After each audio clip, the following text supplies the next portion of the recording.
Alright guys, sa mapagpalang araw sa inyong lahat, meron tayong isang reaction video dito kay Rob Trip. Speaker Romualdez, inabot ng 1.8 billion ang travel expenses.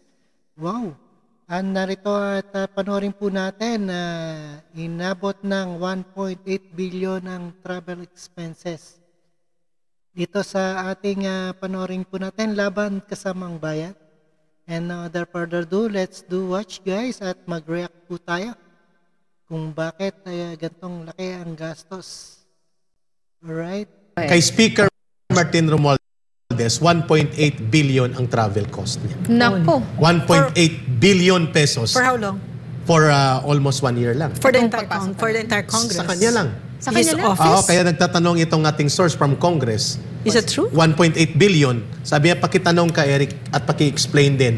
At pakitanong kay Secretary Belica. Miss Ina, ito'y break-in information coming from Congress mismong source. No, because the 1.1 billion of the DNNR, that's the entire department. Yeah. But you're saying now, Eric, that 1.8 billion is just the office of the Speaker for travel? Which is a question posed to us by the source from Congress. Yeah, I mean, that needs to be explained. The Speaker should explain, no? Yes. He should confirm or deny and then give an explanation. Give an explanation kung totoo ito. Kasi sabi niya, baka humigit pa ka Eric, kung i-factor in Secretary Belica, ang current baka umabot ng 2 billion ang gastos sa travel ni Speaker Martin Romualdez at ng kanyang mga entourage. Miss Ina. Wow. Okay, dahil usaping how do you do that? How do you spend almost 2 billion for travel? How do you do that? That's hard. Hindi ka na uwi sa bahay mo. Grabbing shopping. Ganon. Tsaka maraming yung entourage, ganon. Entourage. yan ang dapat ipaliwanag nila. Itanong natin yan kay Secretary Commissioner. Ang sakit. Pero sige, go ahead, Dean. Okay.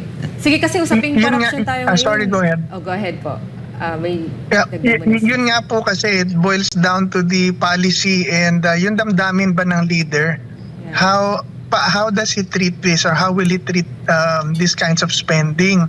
Dahil alam niyo po, napakaraming pera sa gobyerno. Totoo po yan. Sinasabi ni Kaya ang leaders should be, we should have leaders na yung conscious ba? Alam niya na wag gastusin, mag-ingat sa gastos, maging prudent, magkaroon ng delikadesa, mahiya sa taong bayan dahil baka maging skandalo yan. Nasa puso ho ng tao yun eh. Pagka wala ka ho nun, ang pera sa gobyerno, parang parang ang dami-dami. Hindi na uubos. So, kaya talagang waldasin yan ng mga people in power. So, yun po ang dapat natin tinitame. At dapat tinitame po ng mga bawat opisyal. Yun, Miss. Alright, napakinggan po natin itong